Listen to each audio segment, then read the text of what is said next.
would like to welcome all of you. Chef Vanya is making Cambodian dessert today. It's called num num.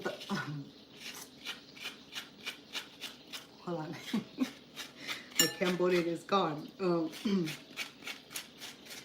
Num lapo, okay. Num lapo chung poi. This recipe here is one of the very old recipe. Growing up, I already experienced this with my grandparents, my great-grandparents, especially about this time of the year where, hello Cece, thank you love for coming on so quickly.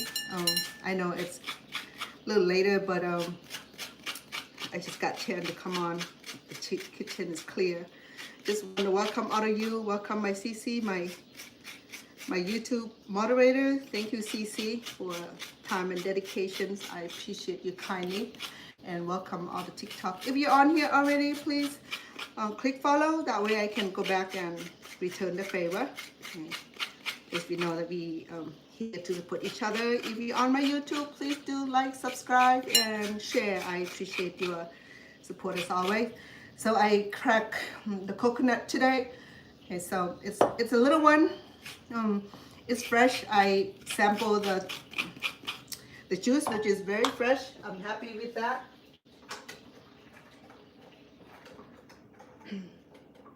I have about half a can of 13.5 ounces, fluid ounces of coconut milk onto the pan because it was frozen. I didn't finish it up last time when I had it.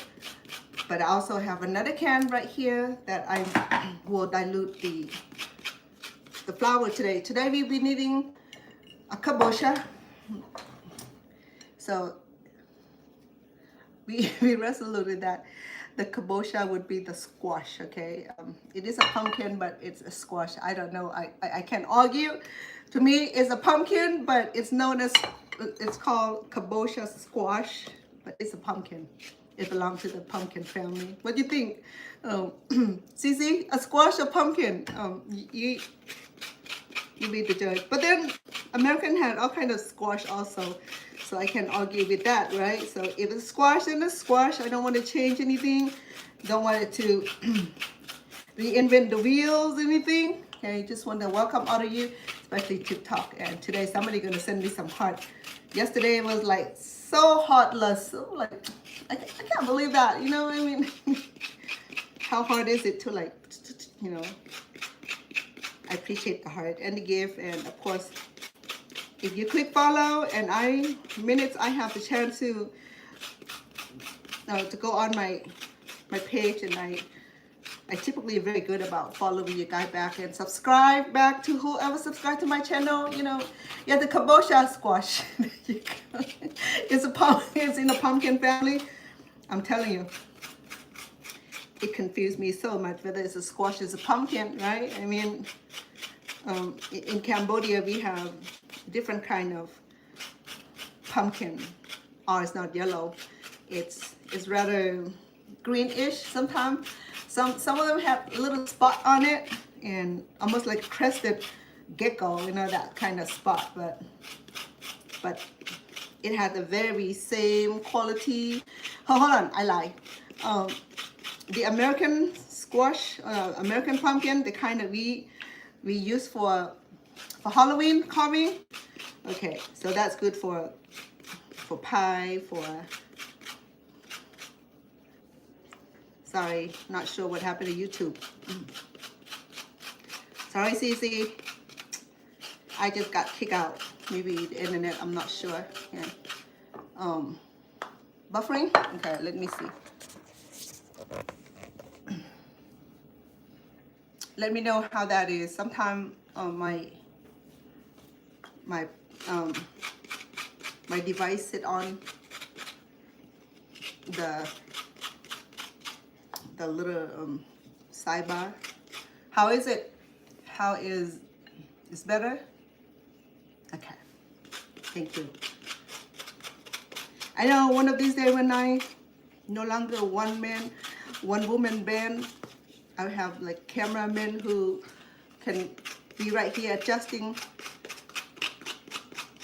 the volumes and all the technicality. You know, sometimes when I'm so bombarded with cooking, I don't even check on a few things, you know. So I relying on this tool right here. Okay, you can get one from Asian market. It really is a wonderful tool. Okay, so my coconut is doing good. I'm gonna go ahead and lower the heat while I'm trying to finish this coconut. So I'm gonna use half. Okay, I mean I have this bigger half that I'm gonna be using it in another cooking. Oh yeah, the chocolate cover, it's rambunctiously good, and I didn't have time to uncover it. I'll do that hopefully tomorrow or today. The baby, she oh, that's cute, Em. That's cute.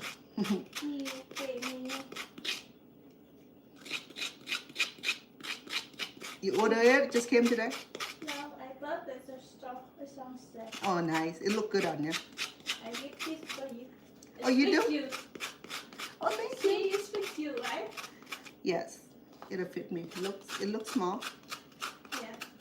Small fit your body too. Yeah, thank you. You might need a summer. Why don't you keep for yourself? I have a lot. You do? Same thing? I like to wear long sleeve. Sleeve? Okay. Long sleeve. Long sleeve. Long sleeve. Mm-hmm. To make my skin whiter. Oh, you want your skin to be perfectly porcelain white, huh? I give you short sleeve. Oh, short sleeve. Sleeve. Short sleeve. Sleeve. Mm-hmm. It's SL. Sleeve. My friend, she got me a nice blouse. Thank you, Lucy. Always thinking of me. I appreciate that. So here go so the coconut, when it's shredded, even just half of it will be sufficient, okay? Unless you want like extra creamy, then you go ahead and put the whole thing in it. But the reason I put this much, because there's a great chance that it tastes better with just minimal, not overdoing it, okay, not overdone it. So here we go. I have half. So here is the better half. Yes, like that. Give me something. I will. Tomorrow be done. You can have plenty, okay? You can have it. There you go. Okay. I cracked this like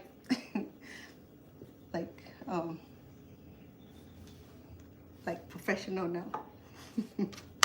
So to do this, to achieve this, you're gonna have to get this thing right here, okay? The grater, the shredder, okay? It's it had two functions. This one is finer grating. This one has this grating. It depends.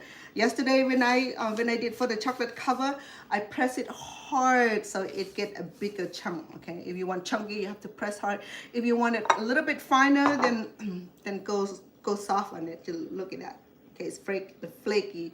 If you want it like a big piece, like that big, then you press hard to scoop it out. Okay, to slice it out. And you want refine and shredding with a long streak like this, then go easy. And if you want refine, when you need to express for the coconut milk, then use this little teeth here. It's got a little teeth there, okay? So it had multi-function. But the little thing, I had the other big one, it's called rabbit, okay? We call katai or tansai kno, okay? Where you can sit on it and then you work a little bit faster. I did that when I was in Thailand. It was so funny because in Thailand they use it a lot because they use coconut in everything. So especially the soups and the curries, so they use coconut a lot. So each family possess one of the shredder that you can sit on it and then shred it. It go a lot quicker. So with the kabocha, I want to use the grater. Okay, this type of grater. So we're gonna go ahead and shred it just like we would do with the carrots. Okay. No, we're not using a blender because we're not blending this thing. We want a little bit of straight like this, just like the coconut. And this is the original recipe from the grandma and grandpa, great aunt, uncles, and ama here, ati agu, you know, and all those people in Chinese. So the reason I make this dessert because this is getting close to what is a Valentine. It's not the kind of Valentine, but I've been doing Valentine's, so I still have Valentine's. And so today, after Stone left, LaSalle texted him and said, now, is there any more food? Stone said, no, she's not cooking. But he didn't want to get in the habit of, you know, bringing food every day and people expecting it, you know. So he tried to like give a break. But I told him that I already made a dessert. I have not uncovered yet. So he can take some tomorrow. I think LaSalle, he's watching also, you know, I think Stone show him, so sometimes he'll be wondering what I'm cooking and he'll be watching and then he'll ask Stone, are you bringing food? And Stone said, she's not cooking. And LaSalle raised his eyebrow like, Oh, you know, I mean, when it comes to food, I'm not stingy at all. As long as people enjoy it, you know, I mean, I can cook all day and all night until I'm tired. So it's that attitude, you know. So here we go, the kabocha. Okay. So this recipe here, when I grew up, and as many of you know that I'm a Thai descent. I was born in Cambodia. So being in that Thai kind of side of family, so I'm sorry. So because my grandparents are not Cambodian, okay, so I can say that this is Cambodian dessert, but I also can say with reservation that it's a Thai dessert. I don't want the Thai people to spike on me, you know, like, no, I'm sorry. You know, I'm not trying to mess up anything, but let me see that Cambodians share the recipe also, because we are a neighbor country, we being nice to each other, so we share the similarity, okay? Nothing wrong with that. Just like we're not in Mexico, but we cook Mexican food. And I never seen Mexican people attacking us like, do not use our recipe. I never seen that happen. So, you know, I mean, food, our friendship, food, like we never hear people talk badly about food though, say for the one that is like controlled by the government, or the one that like contraband, you know. But growing up in my Thai side of family, and these dessert here has been implemented, okay. So because we were in Cambodia, I can say without prejudice that it's a Cambodian dessert also. So I am Cambodian, so I'm making this dessert. So therefore, it is a Cambodian dessert. All right, red flag. But then it's a Thai dessert also, okay? I mean, I saw them. I'm not sure about Laos. I haven't been to Laos. I speak the language. I know the culture. I love the people. But I have not been to the country. Maybe next trip I will. Next trip when I'm going by myself.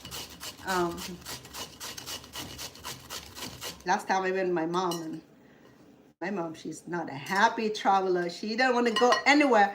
She just want to be near the fan or the air conditioning because it's too hot for her, right?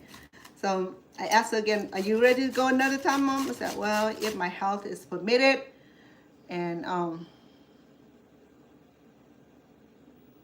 what meal I'm making? I'm making kabocha dessert, okay? The kabocha steamed dessert. we'll see in a minute. I'm right now just shredding the kabocha to refine it. It's easy to cook. So I have about good 3 cups here. I think I'll do one more because with the leftover kabocha, I can also mash this and serve with chicken, fried chicken or beef. Or I can deep fry this also, or just steam this and just have it just like potatoes. So the kabocha in Cambodia, we use it in soup, in dessert, and yeah, pretty much so. And that's what the kabocha or the squash are good for, or pumpkin are good for in Cambodia. Make soup, dessert. Isn't that amazing? You know, I mean, there's one fruit or vegetable here. What do you call it? Fruit or vegetable? Fruit. I think it belongs to the fruit family, right? So, okay, I'm done with this, okay? I'm just gonna do this many because if I do too much, then I have to ship this to Thailand to get to get someone to help me eat this.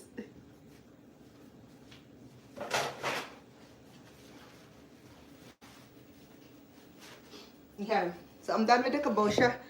So the next thing I'll do is to blend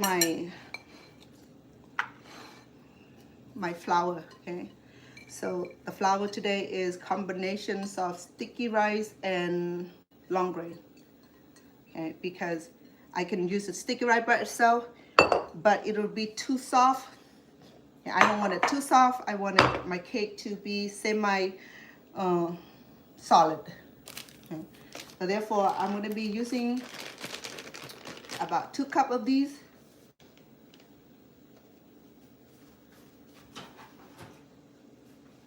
No, probably 3 cups because I do have a lot of kabocha and I wanted to balance it out. Hold on, where is my measurement cup? Oh. I do 3 cups of sticky rice flour. If you shop for sticky rice flour, make sure that it's in green colors, okay?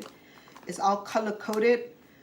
The tapioca flour is in blue and the regular rice flour is in red or pink.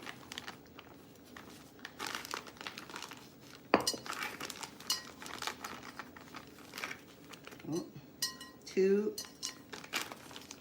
I think 3 cups would be plenty. So the reason I'm making this because it's close to Chinese New Year. I think Chinese New Year is on 14. That's correlated with Cambodian New Year because Cambodian New Year is in the month of April, and we celebrate on the 15th forward for about 1 week because our holiday is just so rambunctiously fun, so we extend it for the whole week. Okay, so I'm doing 1 cup, so I have 3 cups of sticky rice, okay, and 1 cup of regular rice flours, and I'm gonna do 1 cup of 1 can. Oops, 1 can of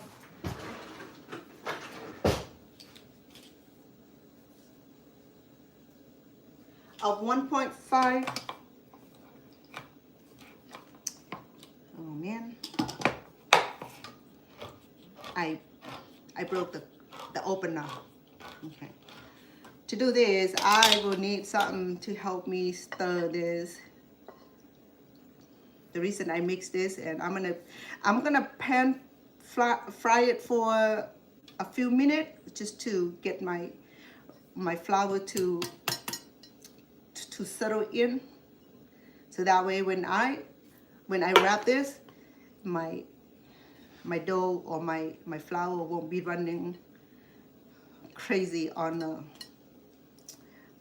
on the banana leaves. So today, again, we're going to be wrapping these. Again, we're going to be wrapping this in the banana leaves, okay? So I went ahead and got this pre-measured, I think this is about 8 inches, pre-measured banana leaves, which is cool. I don't have to cut it myself, okay? Let's see if this banana leaf will be friendly. Sometimes it's too fresh and I can't even touch it without breaking it, okay? So I'm gonna mix this in the coconut milk. It might be a little too thick still. I'm gonna add a little bit of water to get it a little runny, just like the batter, okay? And then we're gonna cook it for a few minutes just to get the kind of texture that will allow me to wrap it. Okay.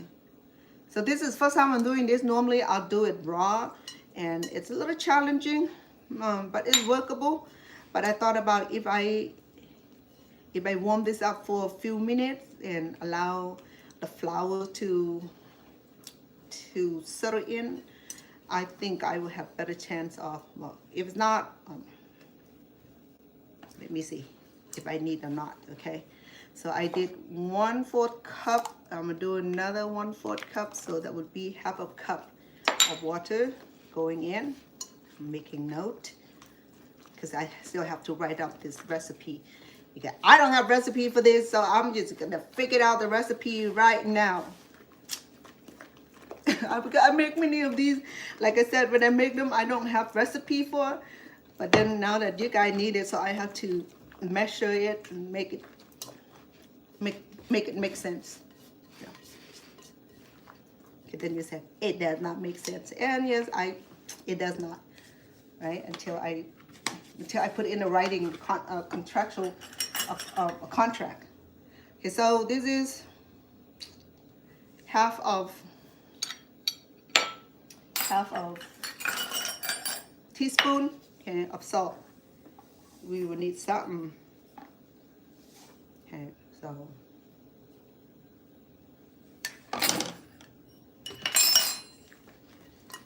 do I need sugar? A little bit, okay, not too much. At this point, my cake is, I still have my coconut milk here. I'm gonna go ahead and add it in. If I'm not gonna cook it, I'm gonna add the rest of my coconut milk in here. If I cook it, it will be a sticky mess, and then I have to deal with the cleaning up, okay? So I'd rather deal with it with the raw batter and the cooked sticky rice, because I learned that in the kabocha. I mean, I learned that sticky mess from the mochi. Yes, I bought some more of the ingredient from mochi, and I think we're gonna make mochi for Valentine's Day with the ice cream. With the ice cream fillings, it's a lot nicer because the ice cream is so cold, and once it's wrapped, the mochi automatically like activated. Okay. And here we go. Okay, I'm gonna need, wow, amazing.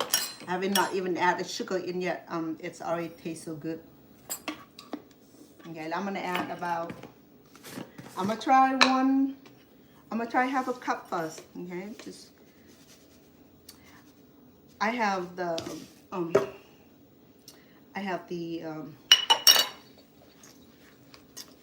other sugar too, the palm sugar, but that I have to melt it, well, grate it in order to get the flavor out of it. So I'm gonna use the pure cane sugars today.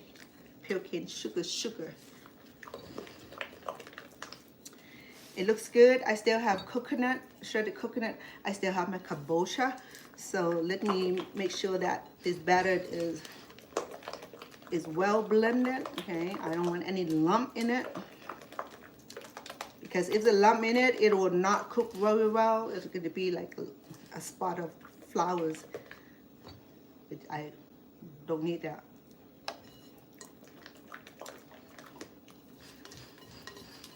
because my friend gonna be eating this. I cannot overwhelm with the sugars, but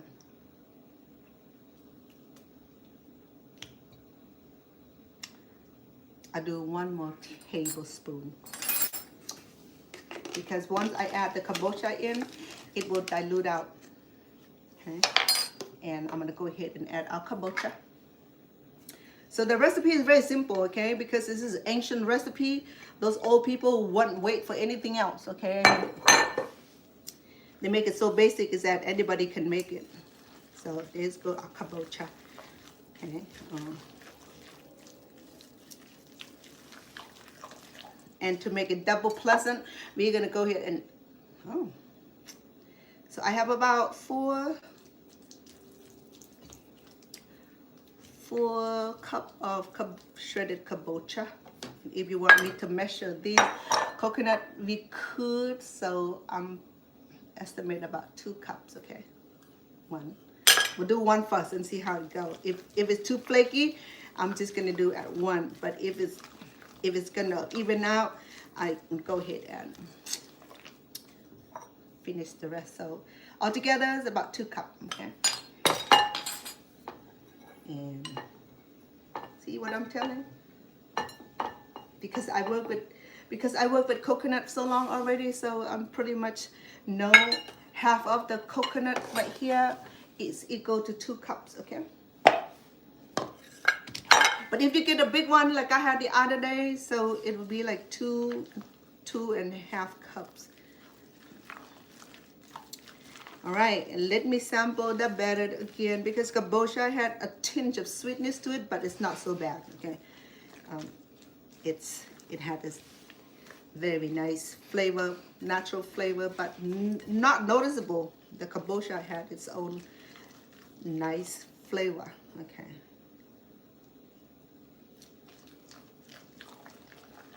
Okay.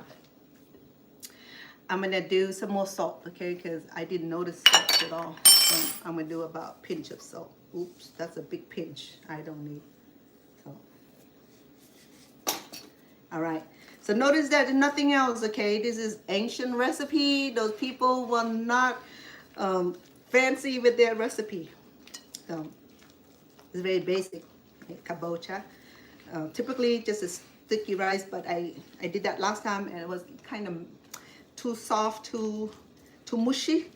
So I only can think about adding a little bit of rice flours will help thickening it. And when we steam it, it will have a better texture. Okay, so there you go. Our batter is done. Now let's go and do our next adventure, which is wrapping this baby here. Excuse me.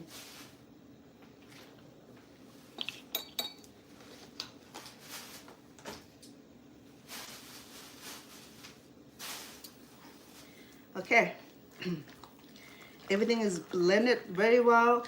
The coconut milk is in here is creamy because I have one 13-ounce fruit ounces and about another half of it, so it's plenty of coconut milk in here. So I don't think I need to oil my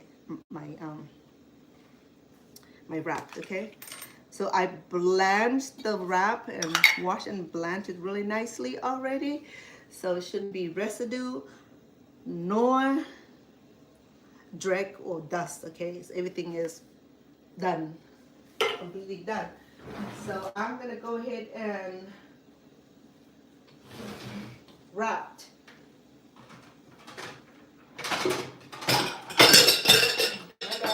Excuse me.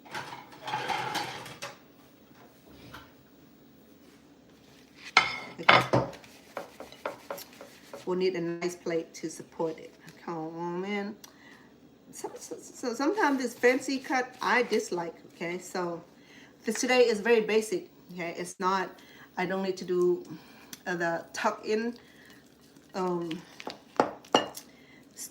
folding style. Okay, because this is different kind of dessert, so it required different kind of folding. This is very basic folding. You find this a lot easier than the one that we did with the sticky rice. Okay, so I'm gonna try it about 2 tablespoons, okay, per applications. We good? Okay. So there's a lot of coconut milk, and then maybe 3, maybe it's too big. Okay, so the thing about the coconut, no, not coconut, the thing about banana leaf is that it had its natural oil, not oil, okay, it has its natural non-stick agent from the leaves. So when we boil this, it's already has like a non-stick. Yes, it's become a non-stick kind of situation, so you can peel it off easily. Okay. See, it's I think I need to reduce it because the leaf is too small. Okay, so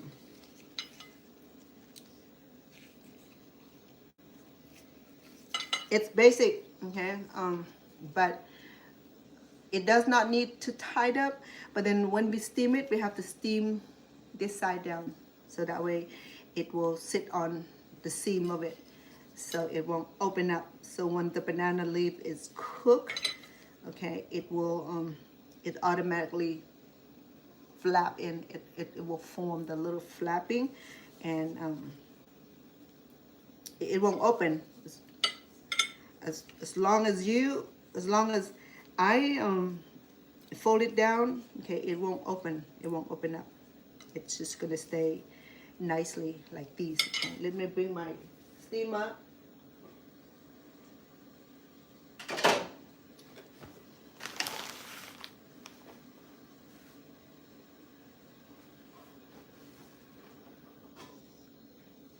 So you need a steamer, okay, like this one. I'm gonna go ahead and set it in this steamer already, okay, like that. And let's go ahead and go to the next one. I like to wipe out extra liquid from the leaves. It is nice gesture. Okay, so I'm gonna do 2 tablespoons. Is probably easier to fold. Okay, so this, you can do this and that and that, and then and just fold it in. Okay, press it a little bit to leave the impression. Okay, so see how easy that is. Okay, it's not as complicated as the sticky rice cake, where we do the origami and did the flap and tuck in the flap. Okay, this one right here is a lot easy. That's what I like about the kabocha or the banana. This one, we can do this with banana also. Okay, you can, if you're gonna do with the banana, the same format. Say for that, you're gonna smash the bananas just like you'd be making the banana bread. Say for we're using substitute it for Asian recipe. Okay, it's the same thing that I did here: coconut milk, shredded coconut, and sticky rice flours, and the regular rice flours, and just mix it just like I did, and there you have it. Okay, so let me put this in a nice format so that way it will fit more. I like these banana leaves. Okay, it's younger banana leaves, so it's very, very flexible. The reason I'm making kabocha because I think typically the kabocha or the banana cake does serve during the Lent days or New Year. And I know that it's Chinese New Year. I don't think Chinese would do Kabocha cake. And Chinese had moon cakes, had New Year cake, which I should search for the recipe and do that as well.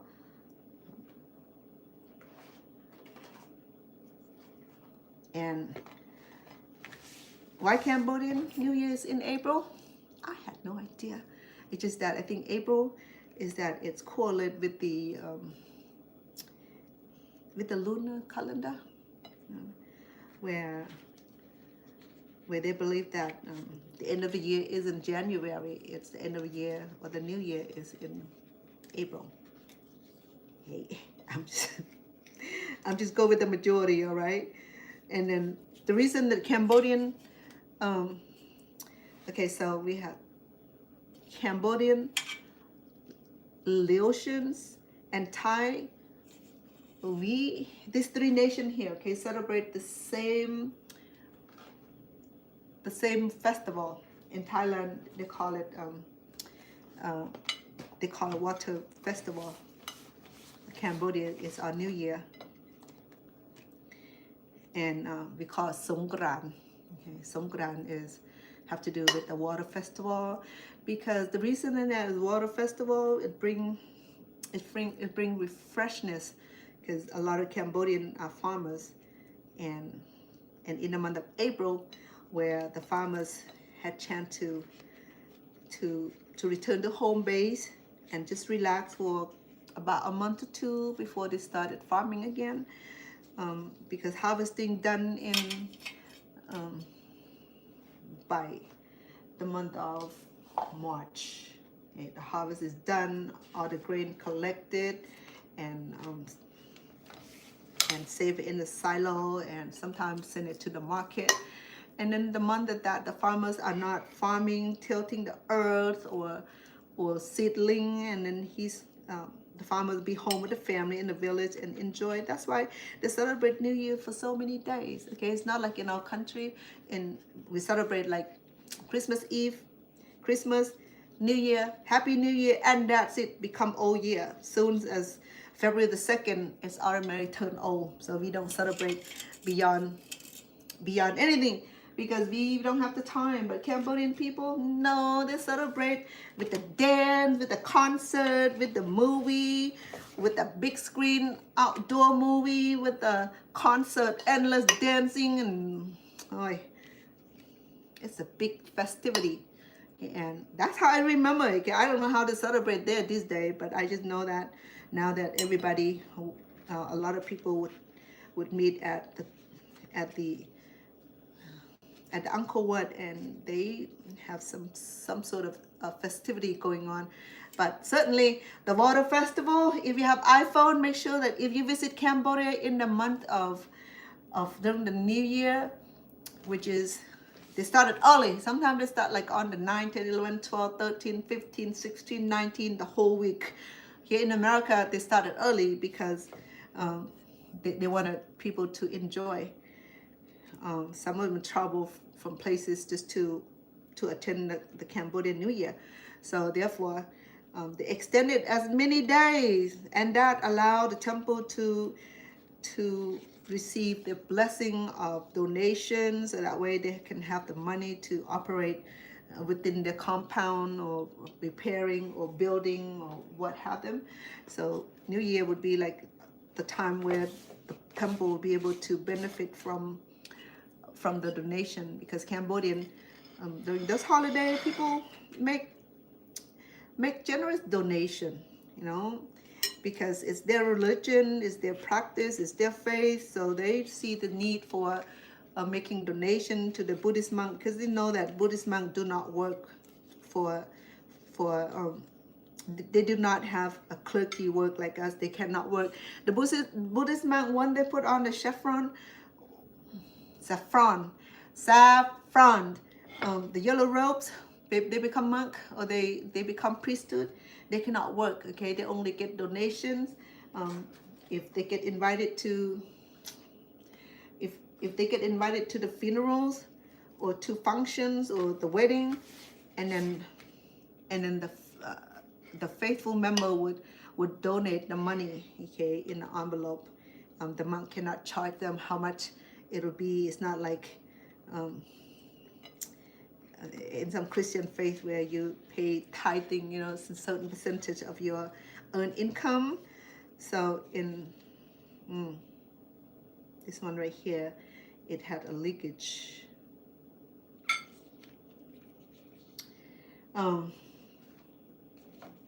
So it's based on their faith, okay? However generous amount that they want to donate, then they don't donate. And there's no setting scale how much you can donate. If you have more, then you donate more. If you have less, then you do what you can.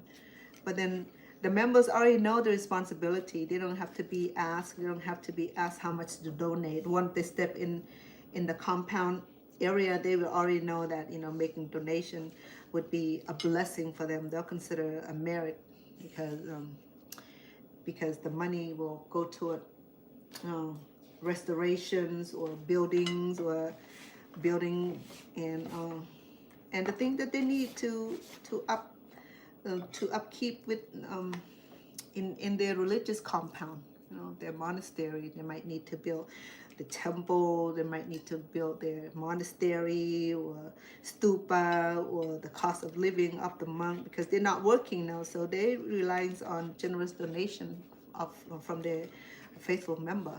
Okay, so Buddhism is one of the second largest in the world. I think Christian is number one. Okay, don't quote on me. Okay, I remember last time, I think that's where I left it as, that Christianity is probably ranked the number one religious practice in the world, and then the Buddhism, a widely practiced also. Okay, I think it came into second.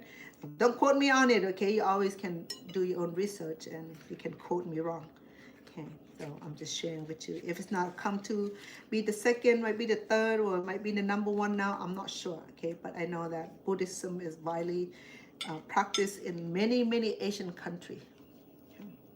And then from the time before the genocide, Cambodia was like 99.9% Buddhism or Muslim, very small Muslim and Hinduism, because Cambodian do influenced by the Hinduism and all the temple that they, now the experts saying that at one time the temple, the Angkor Wat was built and dedicated to Vishnu God, okay, which is the part of the Hinduism, and can't remember the god form, was that the one that had like 16 hands or 8 hands, 16 hands I think it was. So but Cambodia is not a Christian nation from beginning, okay? When French take over for about 100 years, they brought with them the Catholic in Cambodia. There was a remainder of the church with cross in Cambodia, which is dilapidated because Cambodians, soon as French annihilated Cambodia went and like take down everything that's symbolic of French colonies. French helped build the bridges, built the school, built the hospital, and most of the bridges that I know why it's broken, because I learned from my mom, because my mom, she's like a historian in the family. She was saying that when the Cambodian formed the coup, because French does not want to gain autonomy to Cambodia, back in the day, probably early 1800s, where Cambodia said, "Hey, you know, we want to rule, we want to reign our own country, we want to rule our own land." And French said, "No, we're not going to do that." So what happened is that the Cambodian formed the coup and fighting, go after the French and trying to overthrow the French, and finally, in order to disarm some of their army movement, Cambodians started burning the bridges that built by the French, thinking that by burning the bridges and the roads and all those structural, would slow down the French army, because French armies are going after the coup because they don't want to get overthrown by the coup. The coups are I think it originated with some of those high politicians, or even part of the probably group of politicians or the group of royal family, that they no longer want to be under the French colonization, so they want to get French out. But French said, no, we like it here. We want to take over Cambodia. Cambodia said, oh, you go home, bye-bye. You know, so I think Cambodia take that to Geneva Convention, where the autonomy was granted, and French had no choice but to abdicate Cambodia, but left Cambodia to its own ruler, which is the new king Sihanouk. And he ruled for, I can't remember how long he ruled, but he ruled for a great many years until Pol Pot took over the Khmer Rouge. So here we go. While talking to you, I got the cake maybe about 20-ish. Okay, so I still have about half more to go. So while we're doing this, while I'm gonna continue doing this, I'm gonna steam this already. By the time I'm done wrapping all of it, we might have this cake done at the same time. Also, I'm gonna go ahead and increase the heat, so that way it will get intense. All right.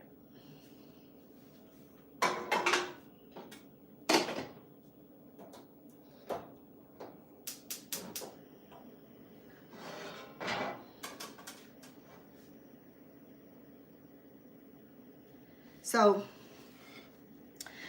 the things that French left was that they brought the Catholic religion, and I think Cambodian people had early exposure to Christ's teaching through the Catholic religion church. Okay, and the reason I say that, because it could have been Catholic, it could have been 7 days. I don't know which denomination was, because I didn't understand any of that growing up in Cambodia. I never heard of Christ. I never heard of such thing. But then when drove into the area where the monastery, the Catholic church or Christian church had crossed, so I never understand what it was. So, and my family are not familiar with Christianity, and I never have thought about anything, because growing up in the Buddhism, that's all I know. You know, I was taught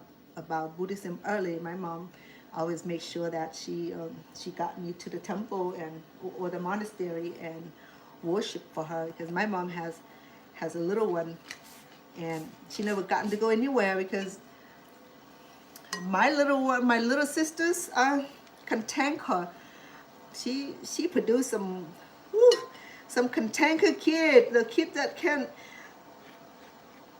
had needies. You know, they're so needy, they have to be with mom, like cannot be separated. She'd be crying. I don't know. My baby sister, she was different. I don't know what the problem is, but she cries. She cry a lot. She's a crier baby. So my mom never get to go anywhere. Having her, so she have to be home with her in the time when my mom need her at the farm, the rice farm. My mom never be able to leave the house, because she can leave the baby with me. And when the baby is all she does is crying, and she needed to be nursed, because at the time they don't have this bottle to feed the baby, so all the babies are being nursed by their mom. And by the time my mom get back, and the baby's too hungry, and she's already like crying hysterically. It doesn't matter what you're trying to do with the baby, and I try to feed the bananas and all that. And when she's old enough to finally eat solid food, and my mom is not around, and I can give her some porridge or bananas, and she'd be good with that. But when she was a lot younger, she take nothing but mom's boobs, and she's not there. And I used to so detest of that little girl, because she cries so much, and it does not matter what I do, you know, she still be crying. I carry her, she still be crying. Put her to sleep, she'd be crying hysterically.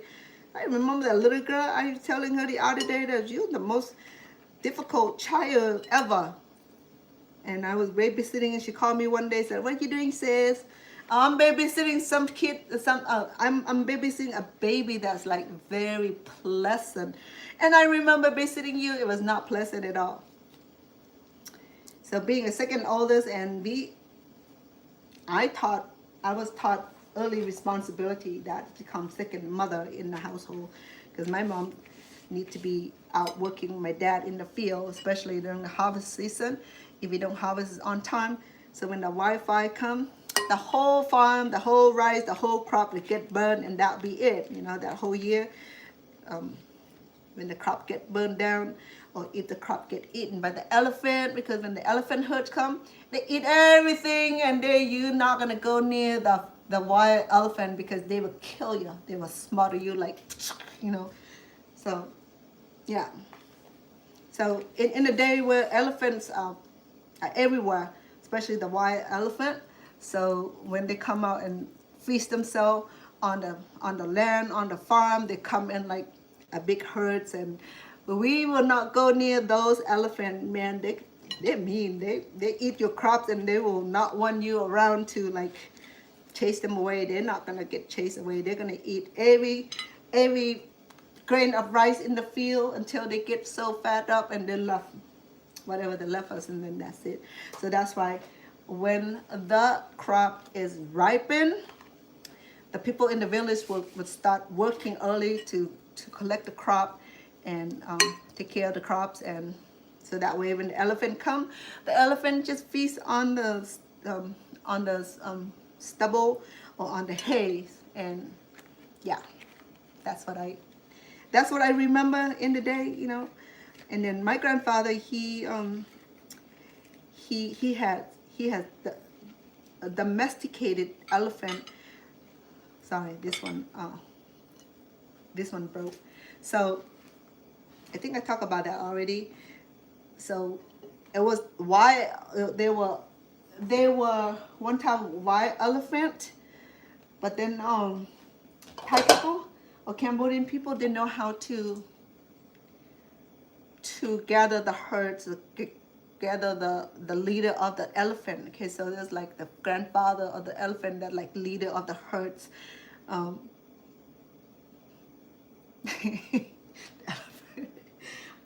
They're mean though, you know. My grandfather had domesticated elephant, meaning that they would go out and hunt for elephant. You know, I remember when they had rope that big and that big, because when they go hunt for the white elephant, this person had knowledge about gather the elephant and break them just like the horse. But then breaking the horse is a lot easier than breaking the elephant, because horse, you know, can kick you and all that, you can tie it.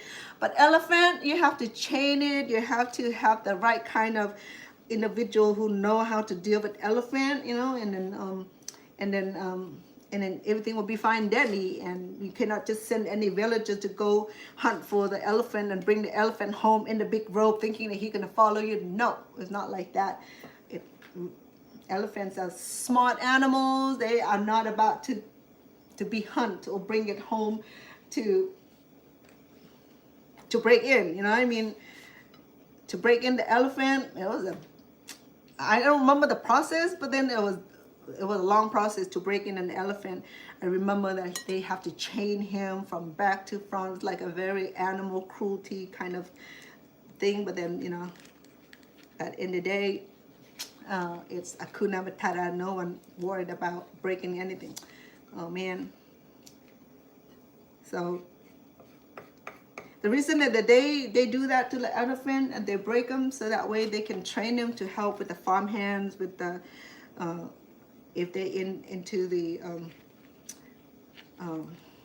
carpentry, they will need elephant to help pull.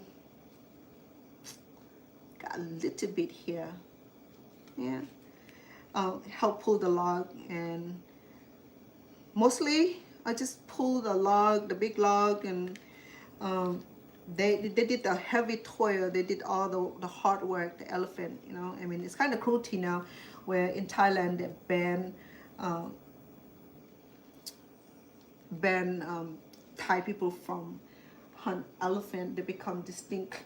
They cannot hunt. They cannot break the elephant. They cannot hunt for the wild elephant.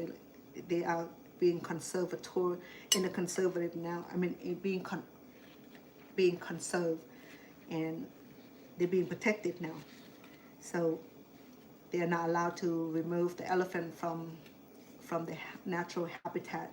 They'll leave them alone, because I think that have to do with the animal activists, where they work against the animal cruelty. As you see in some country where they use elephant to move heavy log to help them with bringing the building material, and they're being chained down, and the poor guy, it is cruelty, to think about it. But in the day where the village, or especially my own family that own elephant, and they break them, and sometimes they sell them, just like selling horses and buffalo, you know what I mean? Because the wild elephants are free, okay? If you catch them, you train them, and you tame them, and you can sell them for good price, because people will want to buy elephant to help with their farm hand or farm aid or what have you. So in the day, so yeah. So that's my memory of my family, and of course my grandfather owned horses also at the time where we don't have car, so we have horses to pull the cart and stagecoaches and stuff like that. Olden days, just like in the Indian wild day or cowboy day, we Cambodian have those too. Thai people have those too. So I just happened to grow up at a time where the elephant was domesticated, and horses and oxen, cart, and all that. It was fun to ride on it, and before that. Before we were able to afford bicycle or tricycle, those are the means of transportation, and it's super cool. Now that we don't see that anymore, when you see those things, which is like you're seeing like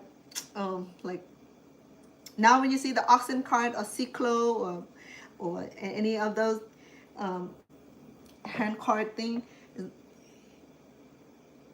you feel like you see this like a new Mercedes, that new invention of Mercedes, where because we don't do those things anymore, and those things become extinct. So when you see it, it's like, oh my goodness, how special, So now when I went to Cambodia, I didn't get a chance to ride on the cyclo and thing like that.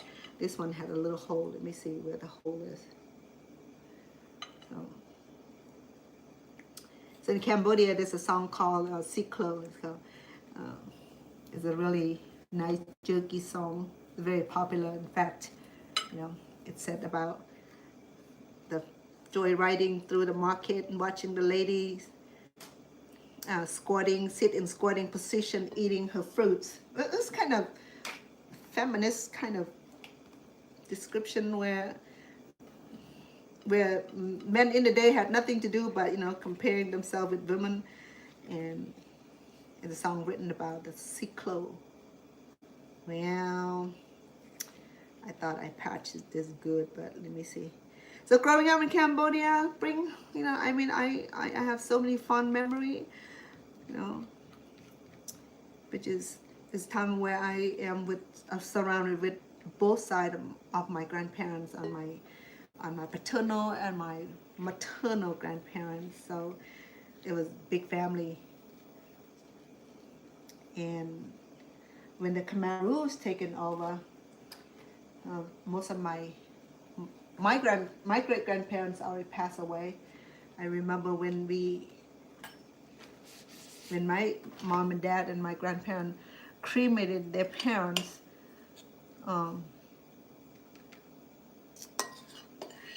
at the monastery. We don't have funeral home. They have graveyard.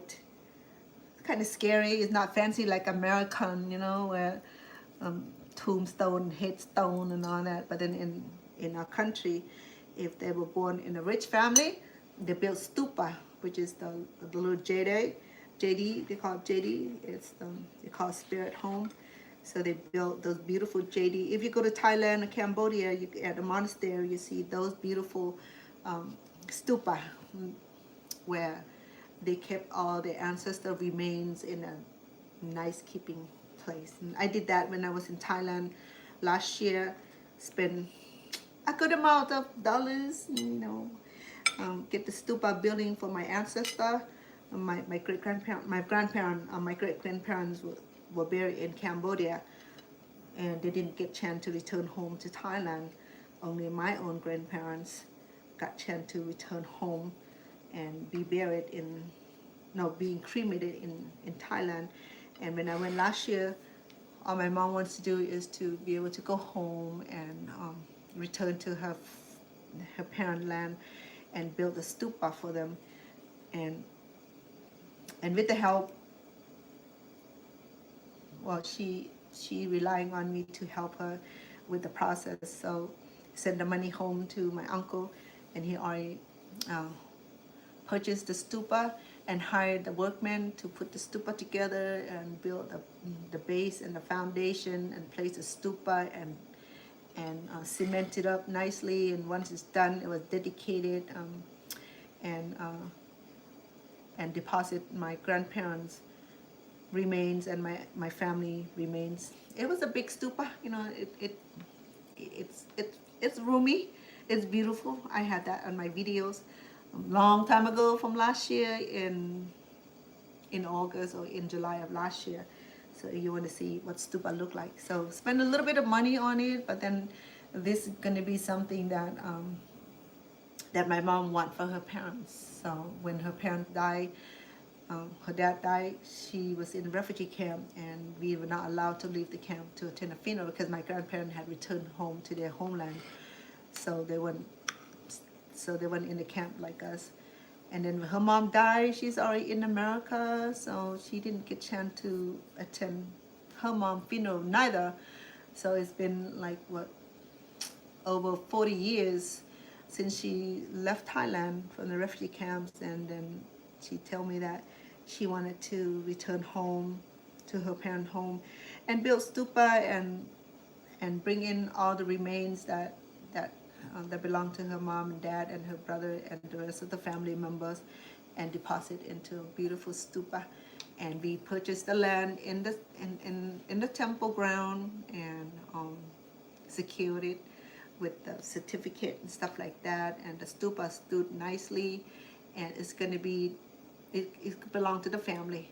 So if my mom ever decided that she wanted to have her remain take back home so that she can be with her family, I could just get certificate to remove her remain and take her to back to her parent land. My dad remain is in another city because my dad wanted to return home to Thailand when he was at his unsettled mind. And so when he died, we did the same thing. The family pitched in the money, and we built beautiful stupa for him where his remain would be with his mom, dad, sisters, and the rest of the family members. It's a beautiful, good sized stupa also. So we here we call mausoleum, where you deposit the remain, or either cremations remains, or being burial. And in Thailand and Cambodia is a little bit different. They don't have funeral homes. Everything is done at a monastery and family home. The funeral is done at a family home. In fact, my aunt and my uncles and my aunt, when they passed, they were being cremated right in front of their house. They hired professionals come out and with the equipment, and they were being cremated right in front of the house. So when I visited, I didn't know. I saw a whole bunch of ashes, and it never dawned on me that I was stepping on my own family ash. Well, they removed them mainly, but then they used the wooden to to cremate their family members. So then when I returned home to America, when my aunt died, so I asked them, where is my aunt body going to be cremated at? Now, oh, we cremate at home, the same spot that we cremated her husband. I said, huh? Yeah, do you see that burn spot right there? That's where we cremated your uncle. That burn spot with the ash, no one tell me that. My uncle got ashes still. I mean, they collect the majority of the remains, whatever was burned down to ashes is being left there. So I'm like, okay, it's good to know. Nothing now, those ashes just like become biodegrading. So it's just like a whole bunch of shrub grown over and the vegetarian, which I pick and enjoy. Thank you very much for telling me. I'm just eating. I just ate my uncle. So that's how easy it was, in the country where the family business handled by family. So, it's no government involvement. So if your family died and you decide where you're going to bury, but typically the Cambodian does not do burial. They do, they will cremate it because the cremation process is it's easier. Just collect the remains and either put in a stupa at the monastery, or leave the remain at home, which is my uncle remain was still at home. In fact, part of my grandma remain that was removed from Thailand was still at home. When my grandmother died, my aunt was in Cambodia, and she was able to get some of my grandfather remain from Thailand and take a small bit of it and brought to Cambodia, and they had the little shrine, and I didn't know until later on, and my family were telling me, no, your grandma, your grandpa remain is up on the shrines. So I'm like, oh, okay, it's good to know. So then my grandfather remained now part in Thailand, part in Cambodia. I didn't bring any in America. I don't have to have to get licensing and permit to have to remove their remain to another country. That's what I did when I have my dad remain shipped to Thailand. I have to get permission from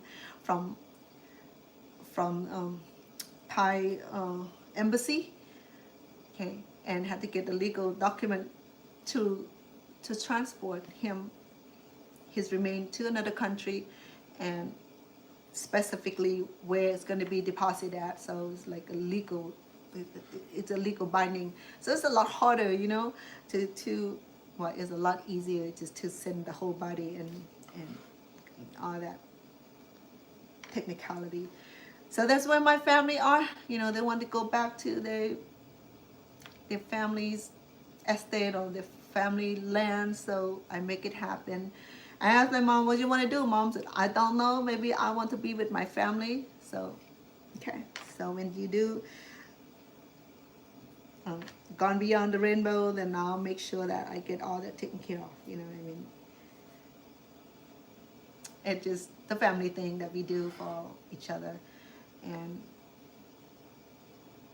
I don't think it matters, once we leave this earth, and doesn't matter where the remain will be, because Christ said that during the resurrection, does not matter where your remain will be, because the Lord will make it possible where the resurrection, all of your pieces would come together and be resurrected. So I'm not worried about where my family remains.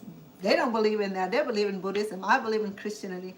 So their belief and my belief are contrary, So they believe in the Buddhism, they believe in reincarnation. So they believe that once a person dies and reach certain merit, they will be born into whatever the merit they had earned. If they good merit, then will be born as a human. If they bad merit, and they will be born in some kind of creature stage. So I'm not sure. Okay, I don't quote me on that. You can always do your own study. What I have been taught as when I was a little girl as a Buddhist follower is that what we do in this life, either good karma or bad karma, we pay for it. Okay, if it's good karma, and then you earn the merit of nirvana. So when we pass over, is that you be born in a better stage of existence. But if you are a bad person from the previous life, you pay for this life, and then if you don't pay everything in this life, then you go on to the next life, you still owe that bad karma, so go into the circle. So in Christianity, we believe in repentance, and through Christ's atonement is that all sins are forgiven if we sincerely repent our sin, right? If you are Christian, so I've been Christian by conversion, so I've been Christian for 45 years. So I, with that knowledge, I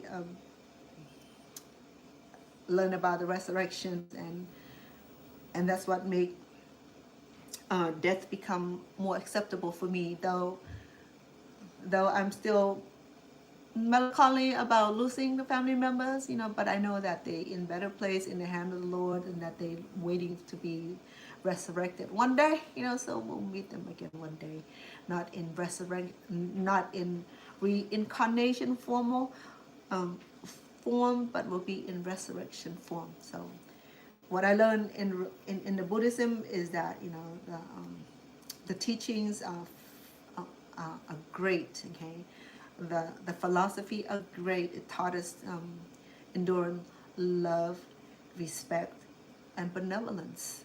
And in Christianity, we believe in same thing. We believe in similar thing. We believe in priesthood. We believe in faith. We believe in charities. We believe in Christ-like attribute. We believe in humanity and kindness, to be almost like Christ.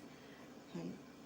So in Buddhism, it's to teach us to be endurance, to be as respectful, as loving, as kind, as humanity, as the Buddhist himself, the Buddha himself, because Buddha never claimed he's God. He's just a man who overcome his own worldly desire, and then he had reached certain nirvana, certain peace, and certain strength, and certain goodness, and that people started to see the goodness out of him, so they started to worship him and give him place as a form of God that they worship.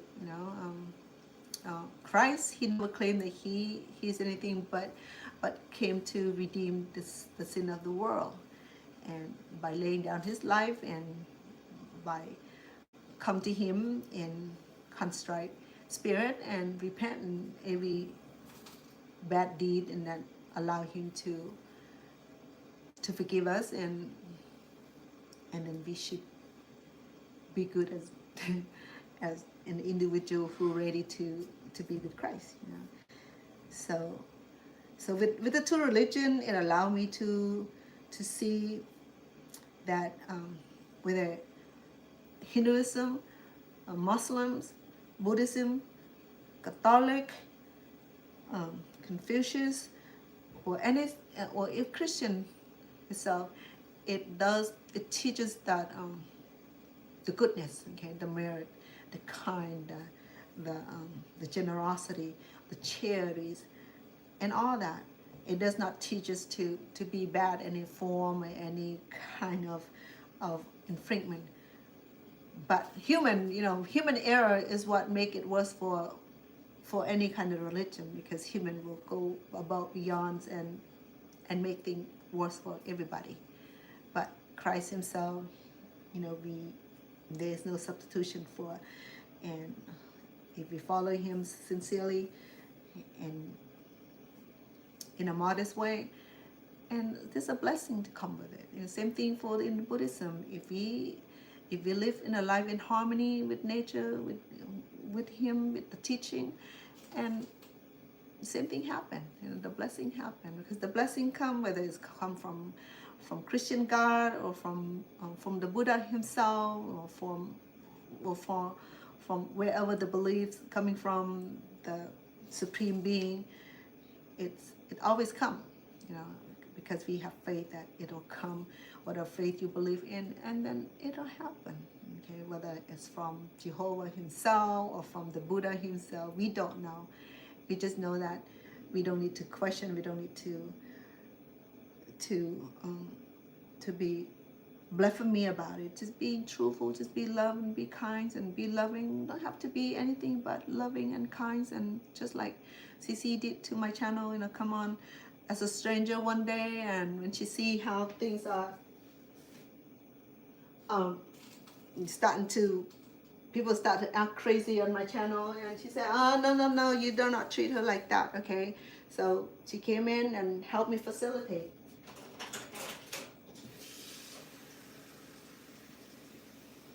Sorry, let me refill some water in here. So that kind of just that we need, okay, in any world, whether it's in Christianity world, or in Catholic, or 7 days, or Jehovah, or even Buddhism itself. I mean, we need that humanity. We need that kind of service.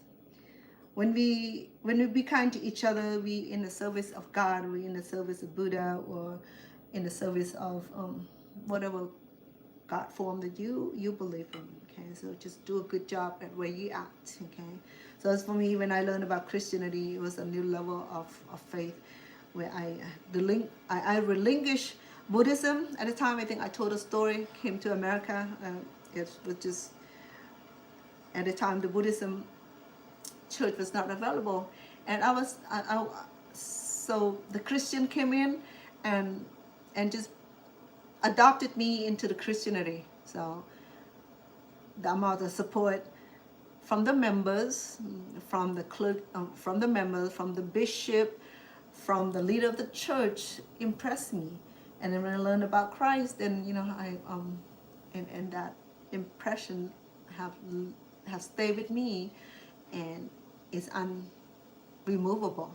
So even as a Christian, even I relinquished the Buddhism to become Christianity, and through baptism and repentance, but I'm still support my family. My mom's still Buddhism, my children, most of them are Buddhism, most of my family are Buddhism. So I still help my mom, when she need to get to the temple and she need to make an offering, I make it happen. Because I do not rise about anybody religion, because to me, I think Christ would do the same thing. Christ said that just love thy neighbors, love thy enemies, and so that's exactly what we do, and that we shouldn't be discriminatory against each other based on our faith or our belief. We should treat each other nice, whether you're Buddhist, whether you're Christian, whether you're Catholic, whether you're 7 Day, or whether you're Jehovah Witness, whether you Hindu, or you Confucius. So we should treat each other equally, with loving, with kindness, and that's what the world needs. Okay, the world does not need confusion. The world does not need hate. The world does not need war. That's what we're dealing with. So if we can take care of each other right where we at, then we're cool. Okay, all right. So I'm not trying to be religious tonight. I'm just saying that this certain cake right here, it represents certain cultures. So that's why this religion thing came about. Okay, so in Christianity, we celebrate Christmas, so we make nice meal during Christmas. We have turkey for Thanksgiving to give thanks. Not Thanksgiving does not celebrate in all cultures, because some cultures are more sensitive than the others, and especially in the indigenous culture, where they don't believe that they don't celebrate Thanksgiving, because Thanksgiving's there's a history of it. Okay, if you can do research, and I don't want to say anything bad or say something wrong or offended people, just that indigenous people do not celebrate Thanksgiving because there's a history attached to that. So, but for some of us, we do Thanksgiving because we want to give thanks to God. For me, I give thanks to God for brought me here to this great nation, that be safe from harm, be safe from being killed. Though we lost everything living in Cambodia, but we didn't gain everything back here. But I gained the knowledge of Christ, and that to me was like, it's better than anything that I discovered in America. So that was so amazing. Okay, so All right. The cake is almost done. Let me check. I know it's almost done. Let me check. If it's done, I'm gonna sample it for you guys. Okay. So this is a New Year Cambodian New Year cake. Or you can do it for birthday, you can do anniversary, you can do Lent day. It does not matter. If you want to make it, you make it. You don't have to wait for any occasion, okay? You just make it because you want some Kabocha steamed cake.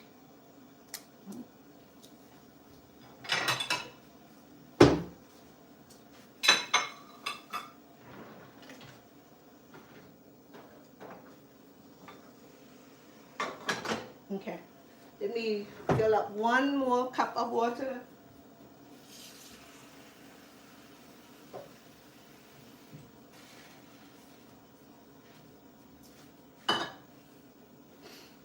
Let me bring my cake over so we'll see whether it's ready or not.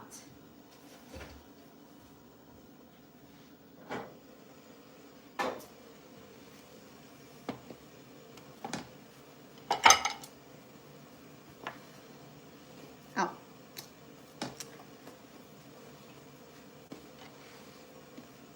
Okay, let me inspect.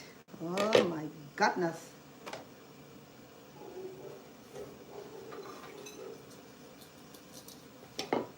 Okay, let me bring one out, okay? Right. So, let me bring one out and see if it's done, then we're good. Let me refill the water before it burn up the bottom.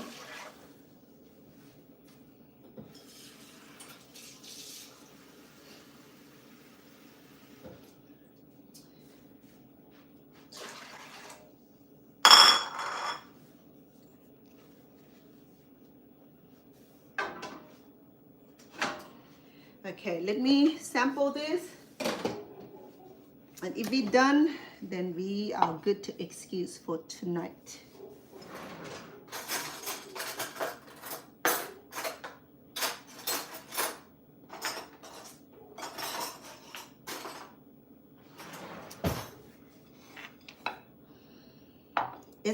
It doesn't look very impressive, okay, but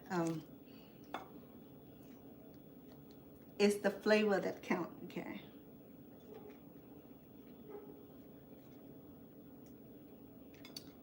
Ooh, booyah. And I think we have a keeper. So this right here, it's a little sticky because it's super hot, okay? It's out from the steamer.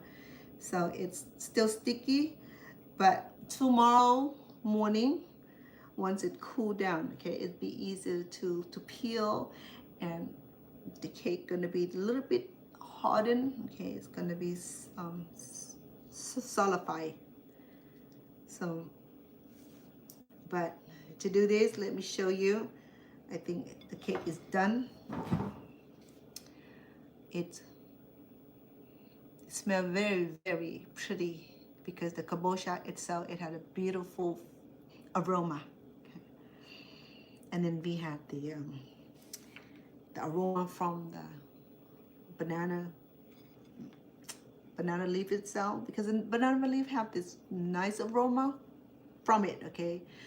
And of course we have coconut milk and the shredded coconut, and then sticky rice itself had its own aroma also when it's cooked, okay? And especially the new sticky rice, it had a beautiful aroma, just like the new rice, okay? The new crop, it had a beautiful aroma, just like jasmine crop. If you get fresh jasmine crop, when you cook the rice, it smells just like jasmine. It ascended throughout the house. That's why it's called jasmine rice, because it had a beautiful aroma, okay? So, I love it. The kabocha smells so sweet, okay?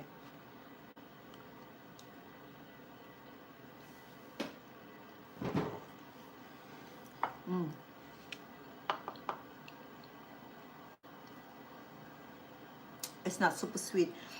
Very nice sweet. Just like Lucy would love it. And so it's already done because it's not a big cake, okay? It's a small thin cake, so I will remove it and I will just go ahead and finish the rest. And I chew into the shredded coconut and it tastes really, really, really good. Wow, amazing. Okay, it's very basic, it's very simple, but yet it has this like almost like a mocha kind of flavor. Okay.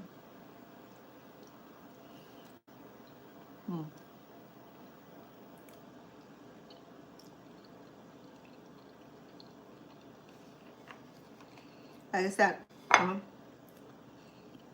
it's very basic. I think it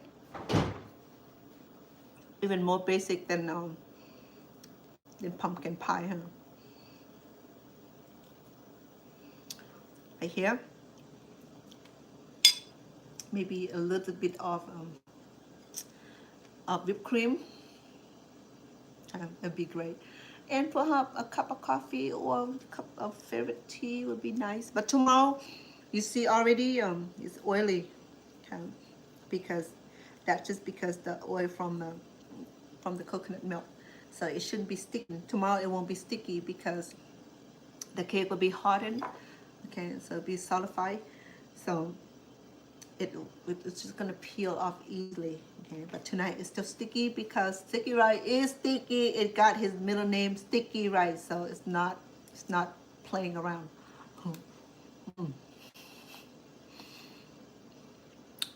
Very nice, huh? Oh. Like I said, you can substitute this with bananas. Okay, you can do regular bananas. Or you can do the number of banana. I still have it. I have to put it in the fridge because if I leave it out here too long, the fly born, okay, the fruit fly born. So have to keep it in confinement where it's not in the open air. I think when you in the open air where the fruit fly born into it. I don't know. I'm just saying that it had fruit flies, okay? This is really good. See? You gotta love. Get the kabocha, or you can do with the regular. You can do a regular squash still. The squash, okay? Just shred it, leave it there, and get some fresh coconut. So the success to coconut is that it had weight, it had juice, it had flesh. So if you do shop this, for coconut, to make sure that it's not too brown, okay? Make sure that it's still new, because they're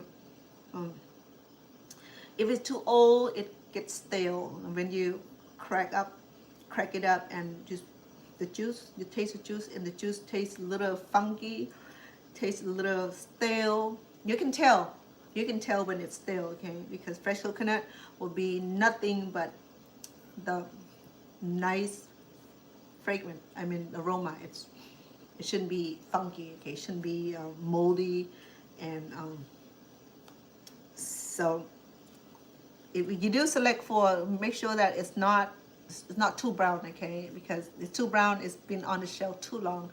And then when you wait it and you shake to hear whether there's a lot of liquid in there, okay? Because if you hear whether it's half liquid or full liquid, because the wave is the juice inside, I don't know. You have to be experienced as I am. So when they shop for coconut, I'll be saying that. And then if you shop for the watermelon, you go, and I don't know what's the purpose of that, but then sometimes you still brought home like a terrible looking melon, My daughter just did that. She got this huge watermelon from one of the supermarket, and she didn't save for the receipt. She should have taken it back. Say, here, take your melon back. It was not edible. So yes, so the coconut meat should be healthy looking like this, okay? White, free of funky smell or sour smell or rotten smell. Especially the juice, you can sample the juice. If the juice had sweetness to it, doesn't smell stale. If the juice is it's sour, it's stale, then do not use it in your cake. You're gonna ruin it. Okay, you may say, man, I already paid for these, you know. No, if the coconut is not fresh, return it. That's what I did. That's why when I shop, even grocery, I save the receipt. Okay, if I find anything wrong with the product, I take it back. I take it back. Even the coconut, even after I open it, if it's stale, I take it back. I say, I'm sorry, your product expired. You should have removed from the shelf. You should have go. See. But in Cambodia, we save this. We call it coconut dance. You know, they go. There's a coconut dance that a dancer would polish. They have the coconut shell polished nicely. You know, so there, you know, there's a song to go with it, and you know, you can Google coconut dance. So I'm not lying, no. I'm Cambodian, so I know my thing. So I'm sharing with you. So coconut dance will be performed during the holiday, during New Year especially. You can enjoy. Okay. All right. So it'll be cool. The cake is done. So I'm happy with the result. It's a success again, just like Cici said. The coconut song, yes, there's a beautiful song that goes with the coconut dance. Okay, so there's a boys and girl, you know. So then you know they do a nice dance. You know what I mean? I don't do the dance, but I think my daughter did. She learned how to do the coconut dance. You know, I think it goes something like that, to that, and then you have your partner, kind of.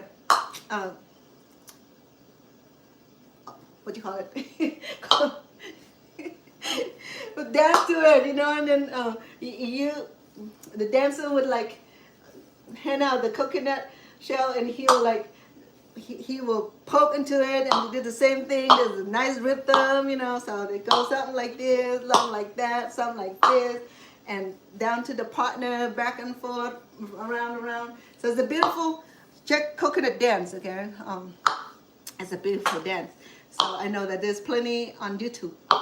Yeah, so that's why coconut is so valuable in Cambodia and Thailand, Asia, because we use every part of it, and yes, so even in the culture dance, you know, see that? So, see it? Anyway, you got the idea. It's so much fun. Anyway, guys, okay, I'm done. I'm gonna go ahead and empty the cake, okay? It tastes really, really nice. I'm happy with that. Let me bring out so that we can be over with it tonight.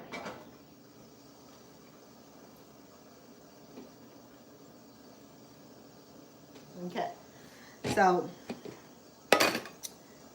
I will need a plate, a bowl, a plate.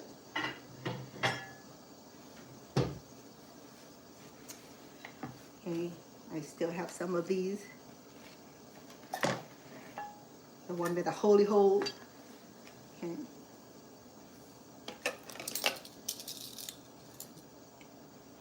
So the one with the opening, it does shoot out the cake, okay? So I'm not gonna worry about that. So make sure that if you do remove it, place it downward, just like we did when we steam it, okay? This downward, so that way the folding would stay reinforced.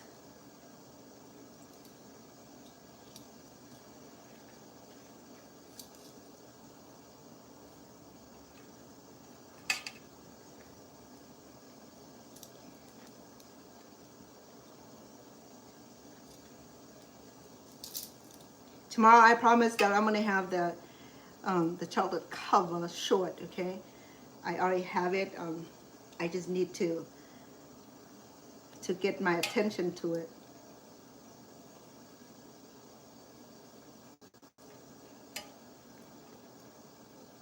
It's still waiting for me in the freezer, crying, so hello, Vanette. Hello, chef. When are you gonna distribute? Probably tomorrow, because somebody already crying about extra food taken over, so it's gonna get taken over to the other studio with the diesel company, the diesel team. I think I'm gonna make something nice for them for Valentine's. Maybe I'll do the chocolate cover, the strawberry chocolate cover. I'll have a full tray of it and then have it delivered and have them enjoy them. So the one with the opening, okay, it's not too bad. It didn't it didn't create big mess. I mean it's still okay. So this is the last batch.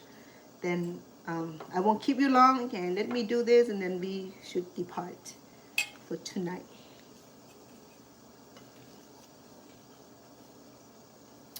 But this is a fun night, you know. I mean, you guys been such a good sports and supporting me, and I have my beautiful CC facilitating my on my YouTube, dealing with the good kind people and greeting all of you. So that way, if I'm busy cooking, she would do all the communication for me, you know, and make you feel welcome and important. Sometimes when I'm cooking, that's all I do, cooking without talking. But I appreciate it. So here go our cake tonight. Okay, it doesn't look impressive, but like I said, the flavor is magnificent and it is so good. Okay, so I will invite you to make them. Okay, like I said, the folding tonight is super easy. Okay, so look at that. It's hot. Okay, it's pretty easy. And make sure that the folding is downward. Okay, that way it does not split open, because it does, because banana leaf become vibrant for some reason when it's heated. It like to open up, and that's honest truth. Okay, my friend, my good people, I'm grateful for all of you. I'm thankful for Cece especially, who always stay overtime to facilitate. Thank you so much.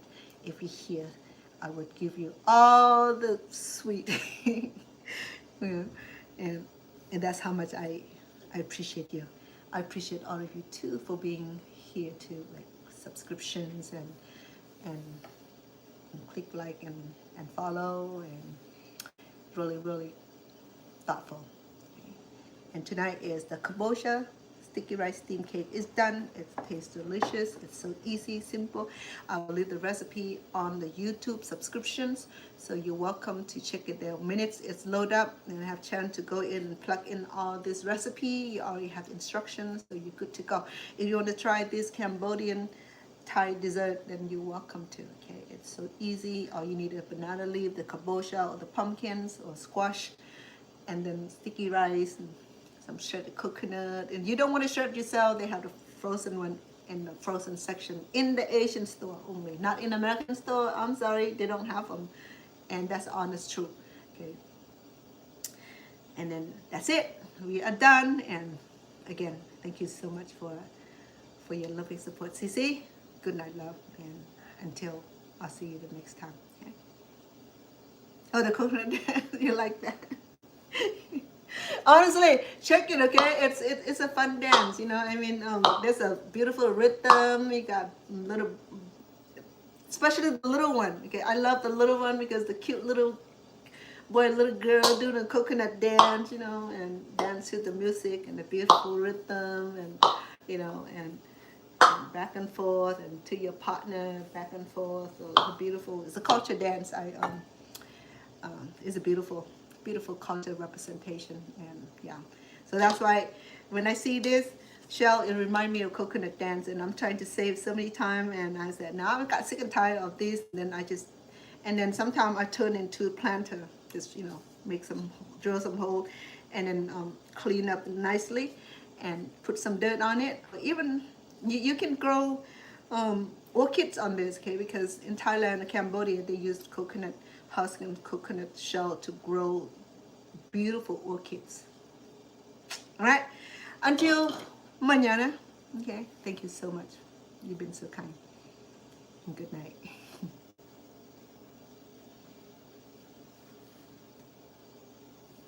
Good night, Cece. Thank you, love. sweet dream.